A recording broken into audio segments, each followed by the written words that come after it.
Olá, pequeno gafanhoto! Seja bem-vindo de volta aqui no seu curso de Linux. O meu nome é Gustavo. Meu nome é Ricardo. E eu estou muito feliz de você chegar aqui no segundo vídeo, porque é uma vitória.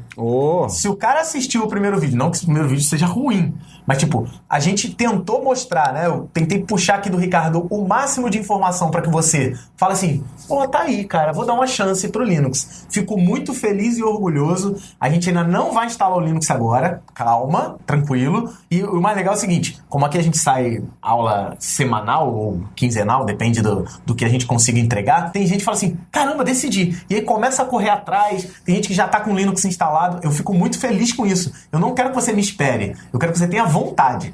Você sentiu vontade, assistir o primeiro vídeo, tô aqui vendo o segundo, pô, deu aquela vontadezinha. Corre atrás, filho. A gente não é o único a te ensinar, não. Tá cheio de vídeo bom aí na internet. Procura no YouTube aí instalação e tudo mais. A gente vai fazer a instalação, mas eu fico feliz pra caramba de você estar aqui de volta. E principalmente num vídeo que pouca gente gosta, que é o vídeo de história. Eu sou suspeito, né? Pra falar de história de computação, né? Eu sou louco. Aqui, ó. Não, eu sou suspeito também por causa do meu trabalho em paralelo, né? Do podcast, que eu cometo com alguns meliantes. Inclusive, vamos indicar aqui como é que as pessoas conseguem te ouvir em outro lugar. O site é www.retrocomputaria.com.br. Sem duplo sentido, por favor. Duplo sentido, porque velho é o seu PC. Aí. Né? Então, quem não conhece o Ricardo, quer conhecer mais o trabalho do Ricardo? Retrocomputaria, tá escrito aqui embaixo. É porque é computação retrô, certo? Não tem nada computaria, certo?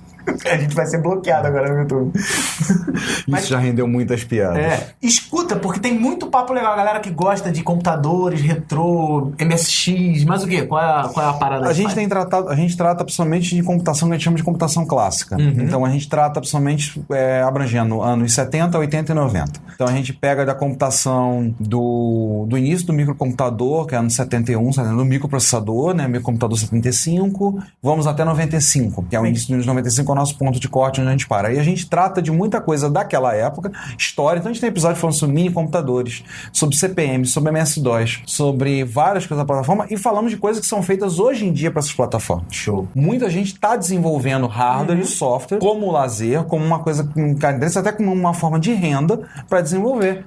E também como forma de aprendizado, né? Sim, muito. Cara, a gente aprende muito quando vai fazer esse tipo de coisa. Eu já participei de um evento contigo, não foi? Já. Qual foi? MSX Rio. MSX Rio. Cara, é muito legal ver aquilo. Porque assim, você provavelmente, jovem pueril, você nunca usou um MSX na vida. Você quer ver um MSX funcionando? Arruma um jeito. No YouTube deve ter um monte. Tem retrocomputaria lá, você vê a experiência das pessoas.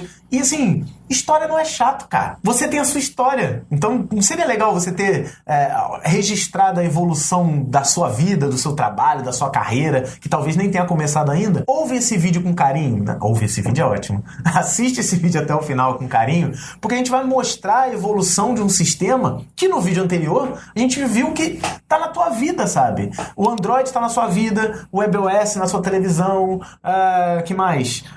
Os servidores do Google, quando você bota lá, não vai fazer busca no Google, tá lá. YouTube também com Windows. Cara, é tudo Linux. E se não é Linux, é da família. E é aqui que a gente vai falar. Vamos falar por que o Linux ele é chamado de família Unix, né? Como é que começou? Começou agora é contigo, né? Cara. Essa parte é legal pra caramba. Tudo começa nos anos 60, se não me engano, 1965, quando há um projeto ligado ao Bell Labs, que era um laboratório que pertencia na época, a TIT, hoje em dia pertence à Lucent Technologies. Para quem não conhece o Bell Labs, já ouviu um negócio chamado Transistor? Foi criado lá. Sim. E hoje o teu processador tem bilhões de transistores lá dentro. E foi desenvolvendo um sistema operacional de tempo compartilhado, uma metodologia que queriam lá, que era o Multics. Então era um projeto de empresa junto com o governo americano.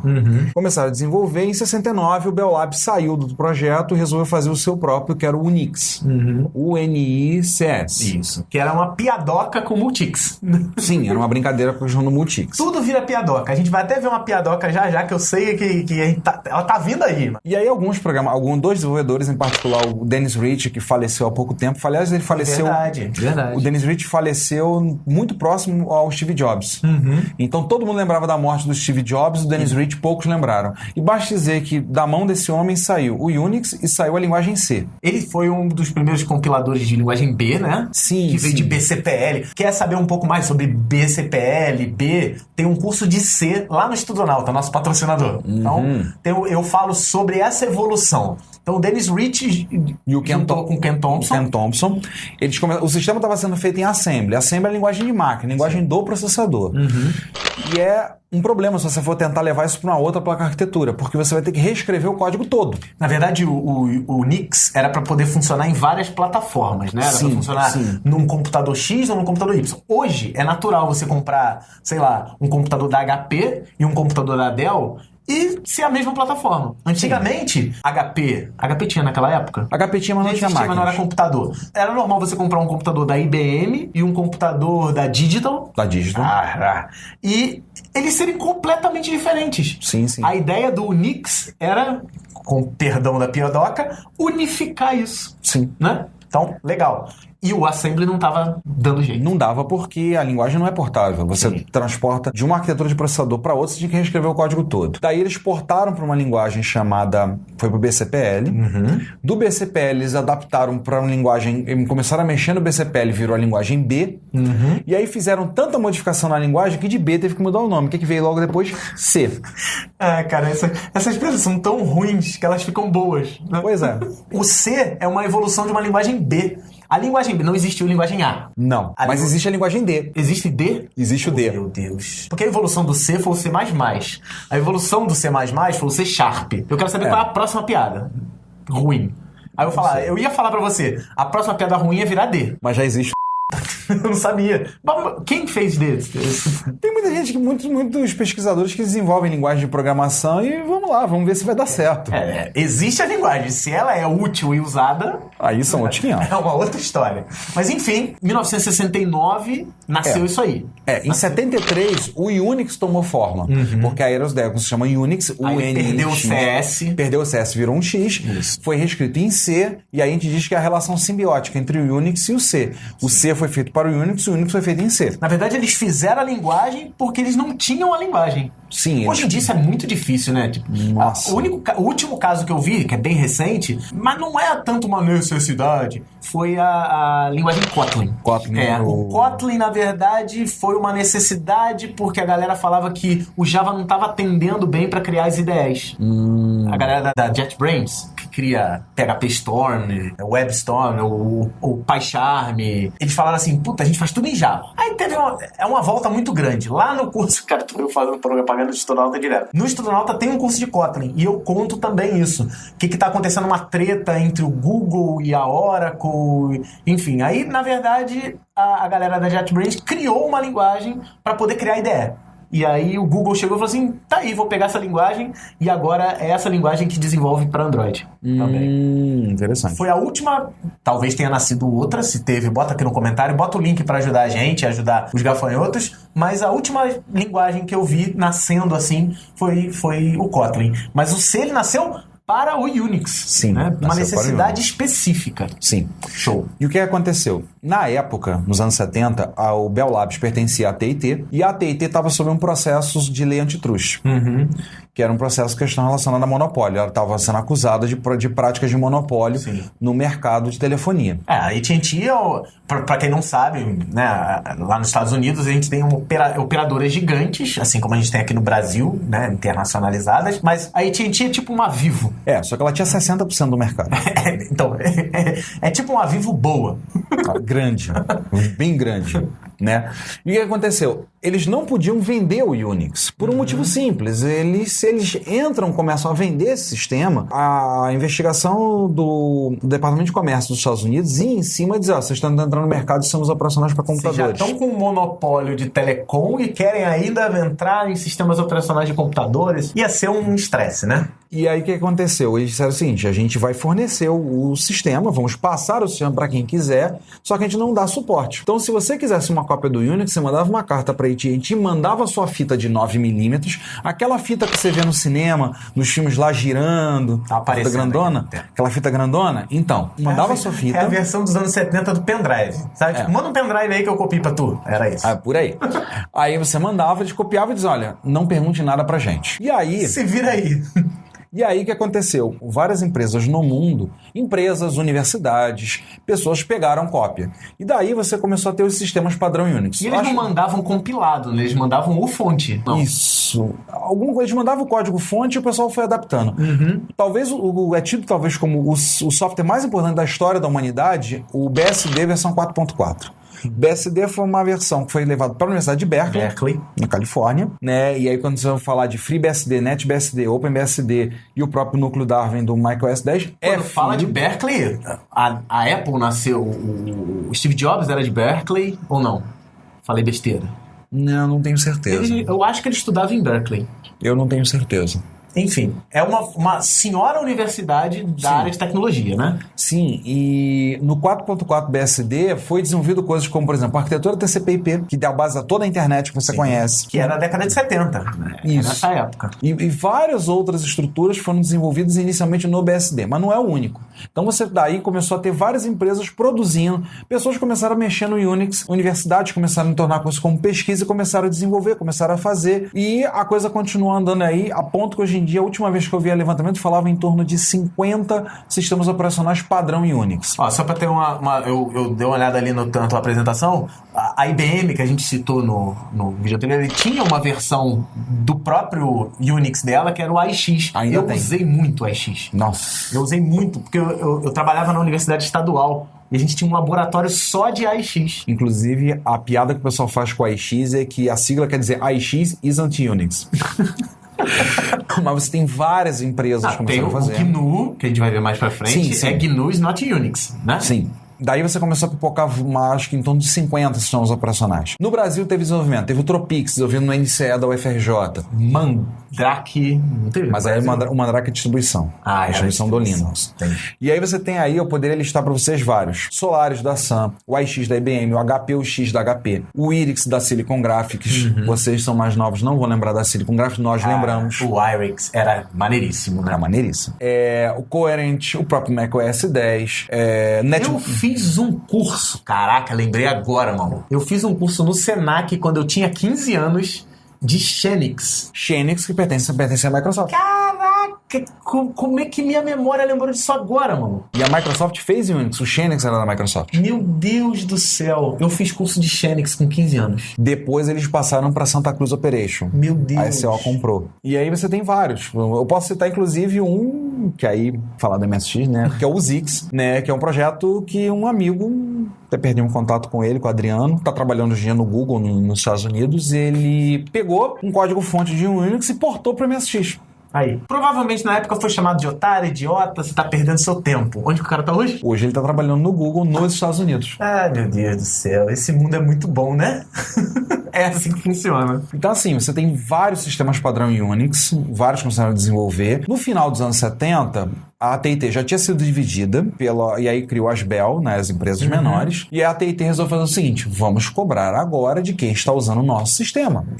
Era de graça, mas não tinha contrato. Não tinha contrato. Agora nós vamos em cima. E essa briga se arrastou do final dos anos 70 até o meio dos anos 90 na justiça americana. Provavelmente porque ele tinha se livrado da antitrust lá. Sim. A empresa já tinha sido dividida e ela já tinha sido dividida pelo governo americano para poder estimular a concorrência. Entendi. Daí uma das Bell virou a Sprint, a Verizon. É o que a galera tá querendo fazer hoje, só para atualizar, é o que a galera tá tentando fazer hoje com o Facebook. Tem um processo aí de tentar dividir o Facebook. E foi o que o Google fez há pouco tempo, que virou a Alphabet, a grandona, aí ficou o Google. Pra não pegar o Google e dividir em várias, eles criaram, tipo, em vez de puxar pra baixo, eles puxaram pra cima. Criaram a Alphabet com um monte de braço e um deles é o Google, que é o maior deles. E o que a Microsoft quase passou no final dos anos 90 com um processo de antitrust semelhante. Também por conta do Internet Explorer, não foi? Sim, Internet Explorer, Netscape. A Netscape reclamou e deu no que deu e ela quase foi dividida. Pra quem foi uma briga na época, a comunidade dizia... Tá vendo? Vocês acham que depois só dá em pizza no Brasil? Foi uma treta bizarra. Tem até uma série que fala sobre isso, de história de navegadores e tudo mais. Acho que é da Discovery. Pô, pesquisa aí. Não vai botar nada que eu não quero dividir direitos autorais com ninguém. Se vira. Então o que acontece? Para um sistema ser padrão em Unix, foi definido que um sistema para ser, ele deveria obedecer a um certo conjunto de regras. Quem determina essas regras? Um comitê chamado POSIX, que é um comitê ligado à IEEE, né, em Instituto de Engenheiros Elétricos e Eletrônicos, americano. Você vê IEEE num monte de coisa, principalmente redes, né? Sim. O IEEE, por exemplo, 802.11, padrão de Wi-Fi. Né? Que agora até mudou, né? Agora já não tem. Agora virou Wi-Fi 6, Wi-Fi 7, virou um número agora, tá mais fácil da galera. Mas, cara, a gente tá ficando velho com essas coisas. Esse negócio tem que parar de evoluir, senão a gente tem que parar de dar aula, maluco. Verdade. Então, esse comitê determinou um conjunto de regras que o sistema deve obedecer. Caso você não saiba, o Windows obedece várias dessas regras. O Windows tem, então, o Windows é um sistema padrão Unix, de certa forma. Se ele segue algumas regras, de algum ponto ele tem alguma relação, ele segue várias das regras determinadas pelo comitê POSIX. Né? Mas o que aconteceu? No final dos anos 70 começou a briga na justiça. E aí o que acontece? Começou a ver, as empresas começaram a surgir empresas, o pessoal começou a querer trabalhar com isso. E um cidadão, né, um hacker velho hoje em dia, né, barbudo, cabeludo, que... Ainda vivo.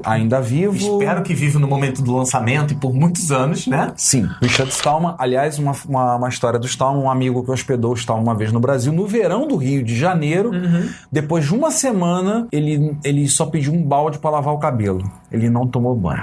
Cara, essas histórias... Eu queria tanto não falar dessas histórias, mas não adianta. Procura no Google, cara. Não procura no YouTube, não.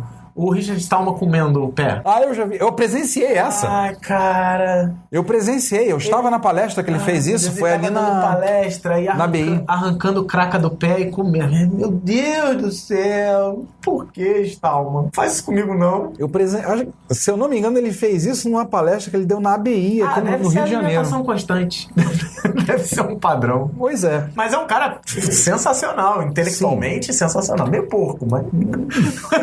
Meio porco, meio louco, e bem louco. Bem louco. Mas quem não é louco, não? Nós aqui. O que aconteceu? O Stallman, ele era, na época, pesquisador do Laboratório de Inteligência Artificial do MIT. MIT. Não, dispensa apresentações. E ele vinha de uma longa tradição hacker. O que você tinha no conceito na época era o seguinte: as empresas não se preocupavam em vender o software. As empresas se preocupavam em vender o hardware, o software era um acessório. Aliás, esse negócio de vender software começou com a Microsoft. Sim. Por ocasião do IBM PC. Sim, que vinha ganhando porcentagem pela IBM. Então a IBM tinha que acabar embutindo. E aí ela vendendo, e ela fez o sistema operacional. Isso um dia a gente pode até contar. Se vocês quiserem, tem um episódio do Retrocomputaria. Olha, eu fazendo propaganda. A gente bota o link aqui embaixo. Manda ver. A gente teve um episódio do Retrocomputaria que a gente conversou com o Laércio Vasconcelos. Professor Laércio, me deu aula. Não? Gente fina, um grande abraço pro seu Laércio. A gente gravou 2 episódios com o Laércio e ele a gente conta sobre essa questão da época, do software, tudo assim. E aí, o que aconteceu? As empresas começaram a ver que isso dava dinheiro e eles começaram a fechar o código. Só que o próprio Stallman vinha de uma tradição hacker de você compartilhar código. Então você trocava código como as nossas mães trocam receita de bolo. Exatamente. Então ele vinha dessa tradição. Então ele começou a olhar e se preocupar e dizer assim, puxa vida, eu aprendi muito lendo o código-fonte escrito por outros. O que vai ser dessa próxima geração que não vai ter acesso a um código-fonte para ler, porque as empresas estão fechando. E o cúmulo foi a história da impressora. Não sei se você conhece a história. A Xerox doou uma impressora pro laboratório dele do MIT. E tinha um problema de um sensor que às vezes o papel embolava. E às vezes, como era uma impressora só, você tinha que levantar, sair da cadeira e ir lá para verificar a situação da impressora. Ele pediu o código-fonte do driver para fazer uma alteração, para caso o papel embolasse, para ele fazer a impressora sinalizar para ele isso. Caraca. A Xerox não forneceu o código-fonte. Isso década de 70. Hoje em dia seria uma coisa mais natural. Década de 70. Isso já era 80. 80. Isso já era 82, por aí, 82. Aí ele pediu. A Xerox recusou abrir o código-fonte. Aí ele falou, não, mas não tem problema. Eu faço a alteração. Se vocês quiserem, eu assino um contrato que eu não vou divulgar o que tem. E ela não divulgou. Isso foi a gota d'água. No ano de 1983, então, esse cidadão chegou, publicou o Manifesto GNU. GNU que quer dizer GNU Not Unix. Isso, que é um acrônimo recursivo. O G de GNU significa GNU. Acontece no PHP, conta a lenda que acontece no Bing. Não, o Bing da Microsoft? Conta a lenda, não sei. A Microsoft não vai falar que Bing significa Bing is not Google. Mas conta a lenda. Mas a Microsoft dá atenção pro Bing ainda? Lá nos Estados Unidos, sim. Aqui no Brasil não existe mais. Aqui no Brasil só existe Google. Não existe Google, Na verdade seja dito. Então, o que ele fez? Ele publicou o manifesto GNU e declarou que ele tinha o interesse de produzir um sistema operacional padrão em Unix completamente livre. Até porque, só dando uma recapitulada, o Unix era não livre. O Unix era disponibilizado gratuitamente pela própria criadora e depois a criadora mudou de ideia. Sim. Mas o estrago já estava feito. O código já tinha sido disponibilizado. Sim. Né? Então muita gente acabou estudando. A gente vai chegar numa história muito legal de um professor, como eu, como o Ricardo, como um monte de gente que pode estar assistindo esse vídeo. Um professor fez muito disso, tem muito a ver com isso, né? Então, assim, o que aconteceu? Ele começou a fazer... O Stallman se preocupava com isso, publicou esse manifesto porque ele queria que as pessoas tivessem acesso ao código e aprendessem. E pudessem aprender também, da mesma forma que ele aprendeu. O objetivo dele não era tocar o zaralho, fazer bagunça, era simplesmente... preservar uma cultura. Exatamente. E lembrar assim, na época, estava correndo as brigas na justiça, a briga se arrastou até 1995, se eu não me engano, tanto que o BSD ficou parado esse tempo todo, um pouquíssimo desenvolvimento, que o pessoal estava preocupado com como ia acontecer, e as empresas todas estavam ressabiadas, estavam tendo muita briga em processos, empresas vindo em cima, pode, não pode, uma confusão danada. E se você parar para analisar, o que a gente está falando, a gente já citou várias universidades, a Universidade de Berkeley, Massachusetts, né, o Instituto de Massachusetts. Então, você tem várias universidades, que é basicamente como evoluiu todo mundo, né, dentro de uma universidade, tentando arrumar um jeito de, não é burlar, contornar esse estresse que a Bell Labs criou, né? Sim. Essa tensão que ela criou no mercado. Sim. E aí a briga se arrastou muito tempo, ficou a situação e ele decidiu fazer. Um sistema operacional basicamente é composto de 3 partes. Um núcleo de um sistema, um conjunto de bibliotecas para poder acessar o núcleo e um conjunto de utilitários. O que ele decidiu? Vamos fazer. Ele fez a biblioteca e aí começou a regimentar no que tinha de internet na época. Sim. Né? A regimentar pessoas. E aí outras pessoas começaram a participar. Fizeram o conjunto de bibliotecas, o conjunto de utilitários. Faltava fazer o núcleo do sistema. Que foi o Herd, não foi? É o Herd. Que está na versão 0.3. Ainda existe? Existe. Ainda está sendo atualizado? Muito devagar. Muito devagar. O Herd está muito parado. Porque, na verdade, então ele ia criar um sistema operacional que seria tão distribuído quanto o Unix era. Estuda aí, né? Mexe nele, que a AT&T, a Bell Labs, já estava proibindo de fazer isso. E ele tinha que criar a estrutura do sistema operacional. Se você fez faculdade ou estudou no colégio, você sabe que o sistema operacional é como se fosse uma cebola. Sim. Né? Você tem as camadinhas. Lembrei do Shrek agora. Você tem aquele núcleozinho da cebola, é o kernel, né? É o núcleo. Em cima você tem camadas que tornam... A última camada geralmente é a camada da belezinha, né? É a perfumaria. E aí a coisa veio caminhando até chegar o ano de 1991, quando aí entra o Linux na história. Que é o seguinte, olha só. A gente vai fazer no próximo vídeo, que o Stallman é importantíssimo para a comunidade, e ele disse que para que o GNU, o projeto GNU, pudesse continuar livre, para depois não acontecer o que a Bell Labs fez, né? Tipo, toma aí. Não, agora não pode mais. Ele criou regras, a gente vai falar sobre isso no próximo vídeo, criou as liberdades, e isso tudo estava registrado. Então, não tinha como ele voltar atrás. Então, a gente vai falar sobre isso no próximo vídeo. Mas o legal de 1991 é que nasceu uma coisa muito legal dentro de uma sala de aula, né? O início dentro de uma sala de aula. Vale lembrar uma coisa que eu esqueci de comentar rapidamente, que posteriormente o Stallman saiu do MIT, criou a Fundação do Software Livre, a FSF. O projeto GNU é um projeto da FSF, hoje em dia. Até hoje. Se você procurar fsf.org... É Free Software Foundation. Se você procurar fsf.org, você vai encontrar lá e tá lá tudo o projeto GNU. Mas o que acontece no caso de 1991, no caso do Linus, né? O Linus, na época, era um estudante de ciência da computação na Universidade de Helsinki. Diz a mãe dele que ele era um nerd do tipo clássico, assim. Se ele ficasse trancado no quarto com um computador, jogasse um prato de macarrão embaixo da porta, ele tava feliz. Tá sossegado. Provavelmente muitos daqui que estão assistindo estão desse esquema, né? Então, rapaz, isso que eu tenho a ver com esse cara aí. O Linus ganhou um 386, uma máquina com processador IBM Intel 80386, que na época era caro. Pra caramba. Era bem caro. Era uma mega máquina. Uma máquina boa. Nessa época, 91, eu ainda tinha o 286, DX, SX, DX, não lembro. Não, era 286 ainda. O DX depois era no 486. Foi 386 e 486. Então, assim, ele ganhou uma máquina e ele pegou o trabalho começou a ver o trabalho de um professor universitário, do Andrew Tannenbaum. Se você está na área de informática, já deve ter esbarrado com o livro do Tannenbaum. Tannenbaum. Se você estudou arquitetura de sistemas, você estudou redes, você estudou sistemas operacionais, provavelmente você estudou com um dos livros do Tannenbaum. Meus alunos do preparatório militar, Tannenbaum na veia. Livro de rede, livro de arquitetura, é Tannenbaum. Que, aliás, é um livro muito bom, sempre digo um livro muito bom de referência, mas não é um bom livro didático. É um livro desesperador de ler. É péssimo em termos didáticos. Tu vai se sentindo cada vez mais burro, sabe? Meu Deus, não sei nada. Geralmente é isso. Mas é um ótimo livro. O Tannenbaum, que ele fez... Um grande abraço pro seu Mário Monteiro. Usei muito livro do Mário Monteiro também, dando aula. Cara, eu fiquei emocionado. Mário Monteiro é outro livro de arquitetura. Quando eu comecei a dar aula na universidade, na Carioca, aqui no Rio de Janeiro, existe uma universidade no Rio chamada Carioca, a criatividade. Falaram assim, você vai ter uma reunião com o diretor acadêmico, com o diretor tecnológico. Manda o contato dele. Aí veio o contato, Mário Monteiro. Eu falei, peraí, é o Mário Monteiro? É o Mário Monteiro. Cara, eu fui pra reunião com o livro... Dá licença, primeiro eu vou tietar, assina pra mim. Ele tá de brincadeira, que ele é igual o Lombardi, né? Ninguém sabe a cara. É verdade. Mas eu conheço a cara do seu... Cara, Mário Monteiro, um grande abraço pra você, meu querido. Cara, um cara, tanto no pessoal quanto no profissional. Um cara sensacional. Então, o que aconteceu? O Tannenbaum desenvolveu um Unix, que é o Minix, que era a versão do um pequeno Unix para aula, para usar em sala de aula. Porque ele não queria criar um sistema operacional para servidores, para grandes computadores, como era a ideia lá do Unix. O que ele queria era só dar aula. Então ele criou um mini Unix e chamou de Minix.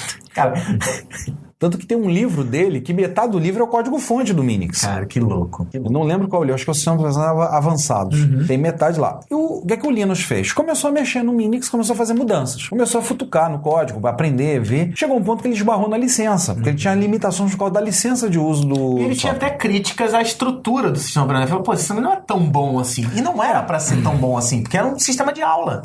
O Minix, a crítica que ele fazia muito é que a ideia do Minix pro kernel era uma ideia muito avançada, a ideia de microkernel. E não aguentava nas máquinas, era insuportável, era complicado de lidar. Inclusive, até hoje, o HUD é microkernel parado no desenvolvimento. Aí o Linus pegou e falou assim, sabe uma coisa? Eu sou o melhor programador do mundo, a modéstia dele é sempre alta. Quem conhece um pouco ali, né? Eu sou o cara, eu vou fazer o meu sistema. E aí ele começou a fazer. E aí existem algumas datas que são meio conflitantes, mas normalmente o pessoal aceita que em outubro de 1991, o Linus soltou a primeira versão do kernel do Linux, versão 002. Que usava como base o GNU já ou não? Ele pegou as ferramentas do GNU porque era o que tinha à mão. Sim. Estavam disponíveis. Tinha um problema no HUD. Sim, o HUD estava parado. O desenvolvimento estava lento, muito lento do HUD. Até hoje tá muito lento. Então, basicamente, o que ele fez, ele não criou o sistema operacional inteiro. Ele fez o kernel. Ele pegou o miolinho da cebola, que era meio podre, o HUD, tirou o HUD e falou assim, vou criar um novo. E aí, a modéstia, né, botou o nome dele. Na verdade, o nome... Linus, e botou um X no final pra ser família Unix. Na verdade, ele não queria o nome. Ele não queria... ele queria... Ele propôs um nome horroroso, era Freak X. Aí o pessoal que hospedava da Universidade de Helsinki, na FUNET, tem o servidor FTP deles até hoje, onde o Linux começou, tá lá disponível. Os caras da FUNET falaram, não, vamos chamar de Linux. É mesmo? Aí ele olhou e disse assim, tá, tudo bem, pode ser, que seja. Pode ser o nome. E aí ele começou a desenvolver, abriu o projeto que ele falou, tanto que ele disse depois, ele fala a questão da licença posteriormente, tá na autobiografia do Linus, ele diz, eu amarrei as minhas próprias mãos para garantir a liberdade do Linux. Por quê? Ele abriu o projeto, como ele diz, era de farra, só de farra, tanto que o nome da autobiografia no Brasil saiu só por prazer, o nome eu acho horrível. O cara que criou um negócio chamado retrocomputaria. Né?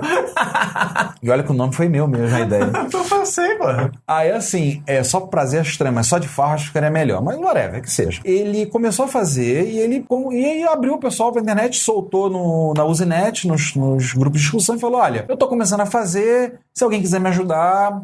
E aí começou a poucar gente. Estados Unidos, Holanda, Alemanha, Inglaterra, alguns no Brasil. E aí inclusive, como curiosidade, até pouco tempo, eu digo pouco tempo porque eu sou velho, então 6 anos é pouco tempo pra mim. Quem era um dos responsáveis principais era um brasileiro. Sim, teve um brasileiro trabalhando. Eu não lembro o nome dele. Marcelo Tosati. Que era um dos mantenedores assim, mais ativos e... Ele era mantenedor de uma versão do kernel. Ah, tá. Uma versão um pouco mais antiga que tinha sido disponibilizada. O que acontece? Com isso, o Linux continuou desenvolvendo, foi fazendo, tanto que hoje em dia o pessoal na comunidade diz que ele é o ditador benevolente. A decisão final sobre coisas que vão aparecer no kernel é dele. Hoje o Linux... Até hoje? Até hoje. É assim, o desenvolvimento é todo separado, hoje em dia são milhares de pessoas trabalhando. Hoje ele não mexe mais, né? Não, ele continua. Continua? Continua metendo a mão na massa. O Linus, hoje em dia, ele conseguiu concluir finalmente a sua graduação e o seu mestrado. Ele se casou com a Tove, tem 3 filhas. Aliás, a autobiografia dele é dedicada à esposa e às filhas. Ele diz assim, né? Sempre está cercado de mulheres bonitas e jovens, vocês me possibilitaram isso. Ele está morando nos Estados Unidos e ele trabalha num laboratório de pesquisa que é bancado pela Linux Foundation. Entendi. E você tem pessoas no mundo inteiro participando do desenvolvimento, tem milhares de pessoas e muita gente de empresas. Então tem muitas empresas que pagam, inclusive a Microsoft, pagam pessoas profissionais para participar do desenvolvimento do Linux. A gente falou isso na aula passada. A Microsoft é uma das... Sim, ela é mantenedora Platinum da Linux Foundation. O Google também é, não é? Ou não? Sim, acho que o Google sim. Não sei se é platino, mas eu sei que o Google também tá... Não, acho que as duas são platino. Nada mais justo, né? Platino é tipo, dá de 500 mil a $1 milhão por ano. A Microsoft, se eu não me engano, estava em 10º, era a 10ª mantenedora do kernel. Rustnet, você quer ser nossa patrocinadora platino? Então, assim, a coisa começou a andar daí, e aí começou a pipocar, e começou a criar um ecossistema em torno do Unix. E até então, nessa época, não existia interface gráfica. Nessa época, 91, 92, não tinha ainda. Você tinha o X11, que é de 83, que foi portado, que foi continuado o desenvolvimento, que foi portado para o Linux. E aí começou a ter todo o desenvolvimento, e aí começou a criar um ecossistema em torno do sistema operacional. Tanto que a comunidade, ela não gosta que chame, a comunidade, os mais puristas, não gosta que chame de Linux, né? Chame de GNU Linux. Sim, o Stallman corrige você. Se você falar Linux, ele para e te corrige. Porque o código, sim, assim, ele usou as ferramentas do projeto GNU. Imagina a cebola. O Linux é o miolo. Você tem as outras camadas da cebola, que é o projeto GNU como um todo. Sim. Você tem a casca da cebola, que é tipo a interface gráfica, a distribuição, o que quer que seja. Sim, sim. Né? Faz parte do negócio. E aí vem os sabores do Linux, né? Vem a coisa dos sabores. Então, é uma coisa que pode parecer complexa, mas quando você entra no mundo do Linux, como a gente está propondo aqui, você não precisa se aprofundar nisso. É só um negócio que você sabe que vai instalar e que tá lá. Mas eu também concordo que é meio injustiça chamar o miolinho da cebola da cebola inteira. Né? Você tem o nome do... Até você falou de distribuição, as primeiras distribuições começaram a surgir em 1993. Que até então era uma só, né? Era tipo GNU. Pegava o pacote, você pegava lá e compilava e ia experimentar. As primeiras distribuições, a mais antiga em atividade é o Slackware, é de 1993 e continua em atividade. Ativo até hoje. E eu tenho um amigo que é desenvolvedor do Slackware, participa do desenvolvimento do Slackware. Um amigo, um abraço pro Punk. Né? Ele... Que você citou na aula passada, sim, não foi? Sim, citei. Ele. E assim, qual é o conceito da distribuição? É você reunir todo um conjunto de programas. Eu gosto sempre de fazer analogia com uma carta. O Linux em si é uma carta, uma folha de papel que você escreveu, uma carta. Onde você vai colocar essa carta sendo a distribuição? Então você pode botar num envelope branco, num envelope pardo A4, você pode botar dentro de uma caixa. Muda isso aí, mas em essência é a mesma coisa. E aí você muda o modelo. E tem gente que prefere o envelope branco, tem gente que prefere a caixa, tem gente que prefere não sei o quê, e não tem nada de errado com isso, aquilo que a gente estava falando anteriormente. Você usa o envelope que você achar melhor, o invólucro que você achar melhor. Sim, sim. E aí você começa a ter distribuições feitas por empresas, distribuições feitas por grupos de usuários, a Debian é um maior exemplo. Sim. Né? Em distribuições feitas por uma pessoa, por exemplo, o Slackware era inicialmente desenvolvido por um cara só, o Patrick Volkerding, que o pessoal diz assim, ele produz sua própria cerveja e ele faz a sua própria distribuição. Então, eles começou a pipocar aí foi uma explosão, porque você pipocou a distribuição de um monte de empresas, né, aparecendo. A Red Hat, inclusive, recentemente foi comprada pela IBM, né, que é a maior empresa Linux do mundo. Agora é imbatível, né? A IBM pagou acho que 20 e poucos bilhões pela Red Hat. Nossa, mãe. É exclusivamente Linux. Você tem, por exemplo, a Debian, que é a distribuição que, no caso, eu tenho usado no meu notebook. Aliás, a Debian tem uma curiosidade muito interessante. O que quer dizer o nome Debian? Não sei, isso eu não sei. Deb vem de Débora. Ian vem de Ian Murdoch. O sujeito Ian Murdoch, o cara que começou a Debian, Débora é o nome da namorada dele, esposa.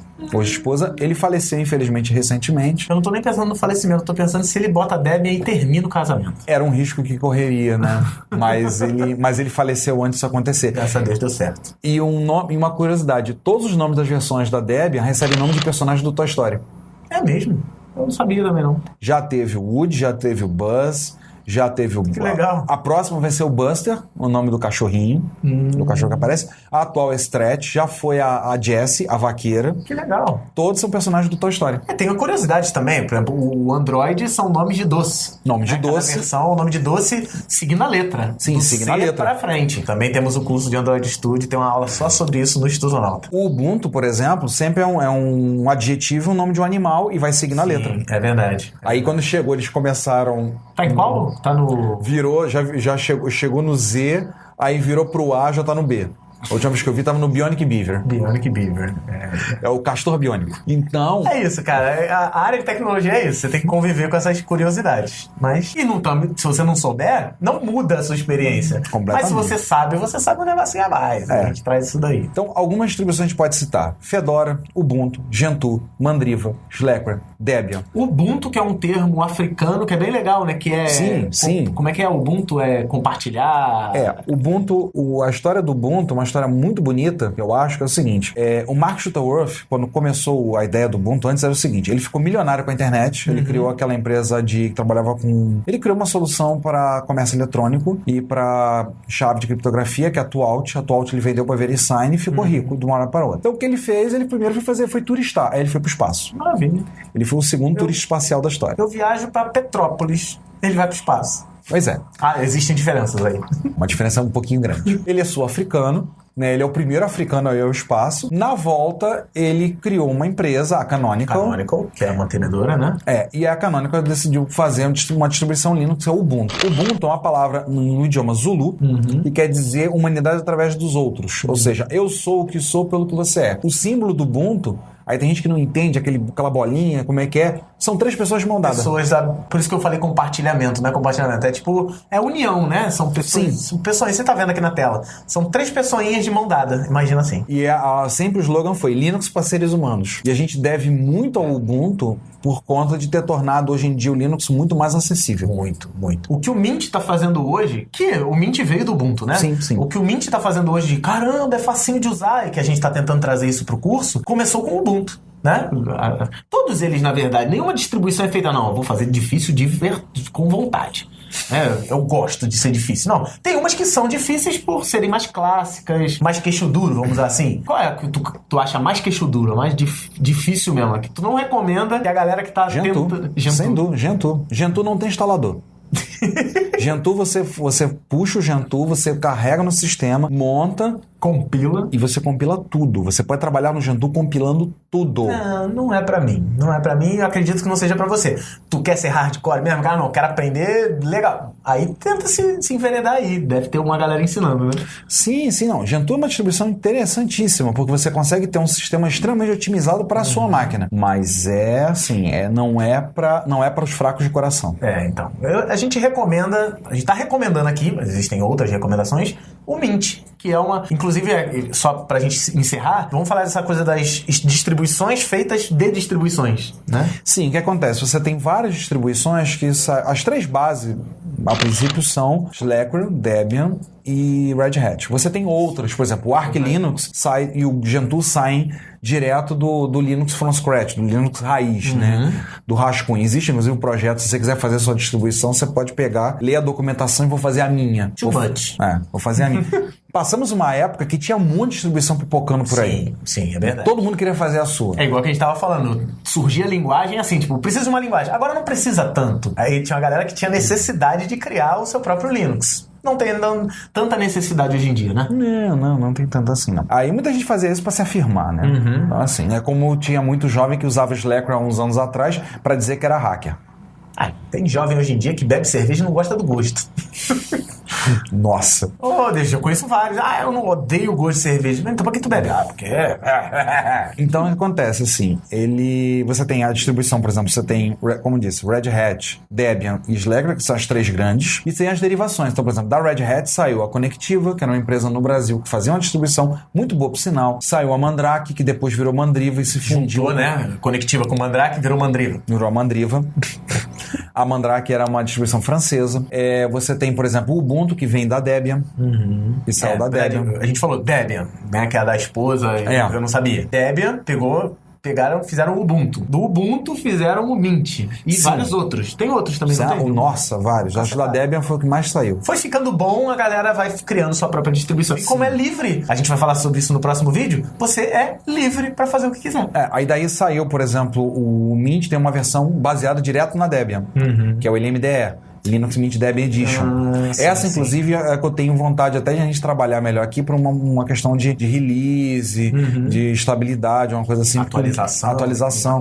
O Mint tem atualizações a cada 6 meses. O LMDE tem a cada 2 anos uma versão nova. Para quem está trabalhando com desenvolvimento, você não precisa... Muitas vezes você não tem interesse em trabalhar com uma distribuição que vai ter uma versão nova a cada 6 meses. Eu vou ter que pegar e mudar tudo, migrar tudo, vai dar trabalho. A gente, por exemplo, eu trabalho com o LMDE na escola.